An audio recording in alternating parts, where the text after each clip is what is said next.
Good morning all of you. बच्चों, कल की कक्षा में हमने शुरू किया था अपना अध्याय सूरदास। उसमें हमने सूरदास के पहले पद का अध्ययन किया था। अब हम इसके दूसरे पद का अध्ययन करते हैं, जिसमें इस पद को समझने से पहले एक बात समझ लो बेटा कि सूरदास जो थे, जिन्होंने भ्रमर गीत की रचना की थी, यानी भ्रमर गीत यानी उनका एक ऐसा संग्रह था जिसमें उन्होंने, जब श्री कृष्ण मथुरा चले गए थे ब्रज छोड़ के, तब वहाँ उन्होंने अपने एक दूत को भेजा था, उद्धव, है ना। उद्धव जो था, जो अपने निर्गुण निराकार ब्रह्म का जो ज्ञान था उस पर उसको बहुत घमंड था, बहुत अभिमान था, तो उसका अभिमान तोड़ने के लिए उन्होंने उद्धव को भेजा था ब्रज। उन्होंने कहा ब्रज में जाके, अगर तुम बहुत ज्ञानी हो, श्री कृष्ण ने उद्धव को कहा कि अगर तुम्हारे अंदर बहुत अधिक ज्ञान है तो तुम ब्रज में जाओ, और ब्रज में जो मेरी गोपिकाएं हैं, है ना, जो ग्वाले हैं, गोपियां हैं, जो मेरे प्रेम से बंधी हुई है, उनको जाके तुम ये कह दो कि वो मुझे भूल जाए। अपने इस ज्ञान के द्वारा उनको ये समझा दो कि तुम जो है निर्गुण निराकार की उपासना करो और मुझे भूल जाओ। अगर तुम ये कर देते हो तो मैं तुम्हें वास्तव में ज्ञानी मानता हूँ। उद्धव को अपने ज्ञान पे बहुत घमंड था और वो पहुँच गया ब्रज। उसने कहा ये तो बहुत आसान काम है, गोपियों के हृदय से श्री कृष्ण का प्रेम मैं तो चुटकी में मिटा दूंगा, कोई बड़ा काम नहीं है। अब वो पहुँचे ब्रज। ब्रज में जब पहुँचते हैं तो जैसे कहते हैं ना कि अपने कहीं बाहर गए हुए होते हैं और कोई अपने का कोई संदेशा लेके आता है तो हमें बड़ी खुशी होती है कि कोई अपना आया, है ना, किसी अपने की सूचना लाई। तो वो जब उद्धव आता है तो उसको देख के ब्रज में जो गोपिकाएं होती है बहुत खुश होती है। उनको लगता है कि हमारे प्रिय का संदेशा लेके कोई आया है ना, श्री कृष्ण का कोई संदेश लेके आया है या उनका कोई मित्र आया है, तो वो उनसे बहुत बातें करती है, बहुत उनका आदर सत्कार करती है। लेकिन जैसे जैसे उद्धव से उनकी बातें होनी शुरू होती है तो पता चलता है कि ये तो हमें हमारे प्रेम से अलग करने के लिए आया है, ये तो हमें ये ज्ञान दे रहा है कि हम अपने कृष्ण को भूल जाए। तब वहाँ पे एक भंवरा, जो उसको भ्रमर गीत की संज्ञा क्यों दी गई है, क्यों, क्योंकि उद्धव जो होता है वो बहुत काले रंग का होता है, एकदम भंवरे के समान काले रंग का होता है।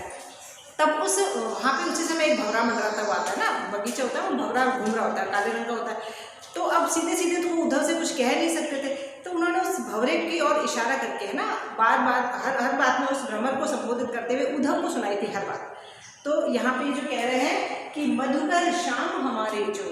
यहाँ पे सूरदास जी एक भंवरे के माध्यम से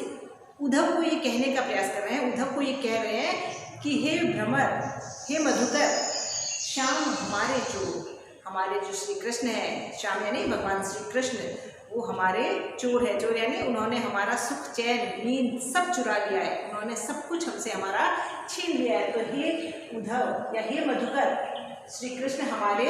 मन के चोर हैं, उन्होंने हमारा सर्वस्व चुरा लिया है।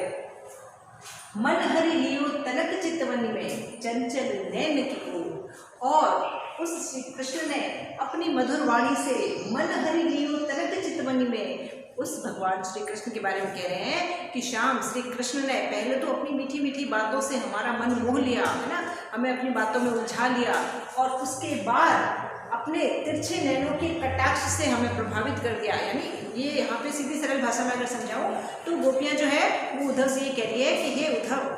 वो भगवान श्री कृष्ण या वो हमारे श्याम मुरली वाले, जिन्होंने अपनी मीठी मीठी बातों से हम सबका मन मोह लिया, हमारे हृदय को चुरा लिया, और जिनकी तिरछी जो नेत्र हैं, जिनकी जो तिरछे नयन हैं, उनके कटाक्ष से जिन्होंने हमारे हृदय में अपना स्थान बना लिया, ऐसे श्री कृष्ण पकड़े हुए हृदय और अंतर, ऐसे श्री कृष्ण को पकड़े हुए यानी हमने उस ऐसे श्री कृष्ण को अपने हृदय में स्थान दे रखा है। पकड़े हुए यानी पकड़ रखा है या अपने हृदय में स्थान दे रखा है। पकड़े हुए हृदय और अंतर प्रेम प्रीति के जोड़, और हम उनके प्रेम के वश में होकर, प्रेम प्रीति के जोड़ यानी उनके प्रेम और स्नेह के कारण हमने ऐसे श्री कृष्ण को अपने हृदय में स्थान दे रखा है। हमारे दिल में उनके लिए विशेष स्थान है। कैसे श्री कृष्ण, जिन्होंने अपनी मीठी मीठी बातों से हम सबका मन मोह लिया, और जिनके तिरछे नैनों के कटाक्ष से हम सभी घायल हो गए, या जिनके तिरछे नैनों की वजह से हम सब मोहित हो गए, ऐसे श्री कृष्ण को हम अपने हृदय में प्रेम प्रीति के जोर से बसाए हुए हैं, और उन्होंने अपने प्रेम के वश में हमको कर रखा है। गए छड़ाई तोरी सब बंधन, दे गए हंसनिया को,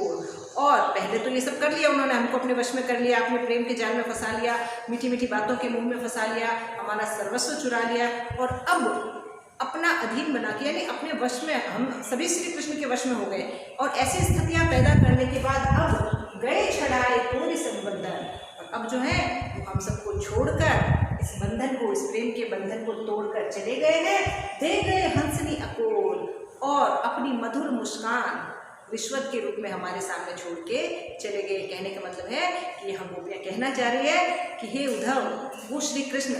जिनके वश में हम हो गए हैं, जिनकी मधुर वाणी के वश में हम हो गए हैं, जिनके तिरछे नैनों के वश में हम हो गए हैं और जिनके प्रेम के वश में होकर हमने अपना सर्वस्व उन पे लुटा दिया था, है ना, और उनके प्रेम प्रीति के जाल में हम बंध गए थे, ऐसे श्री कृष्ण अपने मोह माया के बंधन में बांधकर और फिर हमको छोड़कर चले गए और उनकी जो मधुर मुस्कुराहट थी वो रिश्वत के बदले हमारे पास छोड़ के चले गए, जो बार बार हमें उनकी याद दिलाती है। चौकी परी जागत निसी बीती, दूत मिलो एक भोर। और फिर उनको याद कर करके, उनका स्मरण कर करके, उनके उन प्रेम वाले पलों को याद कर करके हम रात में, है ना, एकदम चौंक के उठ जाते हैं। चौकी परी जागत निसी बीती, और उनको याद कर करके हम चौकी यानी चौंक जाना, पढ़ यानी पढ़ जाना, और जागत यानी जागना, निसी यानी रात में, और उनके उन सुनहरे पलों को, उन मधुर यादों को याद कर करके हम आधी रात में जाग जाते हैं, रात से उठ जाते हैं, और कब सुबह हो जाती है पता ही नहीं चलता है। दूत मिलियो एक भोर, और फिर वो रात तो हम ऐसे ही चौक की जगह बिता देते हैं, और फिर जब आँख खुलती है तो क्या देखते हैं कि सामने उनका एक दूत भंवरे के रूप में हमारे सामने उपस्थित है। दूत मिलियो एक भोर, अब भोर का दो अर्थ हो गया, एक सुबह और दूसरा भंवरा। और जब पूरी रात तो हम उनके यादों को लेके अचानक से चौक के उठ जाते हैं, और जब सुबह होती है तो देखते हैं कि उनका एक दूत एक संदेशा लेके हमारे सामने उपस्थित हो गया है। सूरदास प्रभु सर्व से लूट्यो, नागर नवल किशोर। और अंत में कह रहे हैं कि सूरदास जी कहना चाह रहे हैं कि इस प्रकार से ऐसे श्री कृष्ण जिन्होंने हमारा सर्वस्व यानी सभी कुछ सारा लूट लिया है, नागर नवल किशोर, ऐसे श्री नटखट कृष्ण कन्हैया जिन्होंने अपनी मधुर वाणी से, मधुर मुस्कान से और अपने प्रेम से हमारा सब कुछ लूट लिया है, ऐसे हैं वो श्री कृष्ण जिनकी यादों को हम कभी भी नहीं भुला सकते हैं, और वो स्वयं नहीं आए बल्कि अपने एक दूत को भेज दिया है। तो बच्चों, ये था हमारा सूरदास का दूसरा पद। उम्मीद करती हूँ आपको समझ में आया होगा, और एक बार और अपनी पाठ्य पुस्तक से इसको पढ़ें और समझने का प्रयास करें, और इस अर्थ को अपने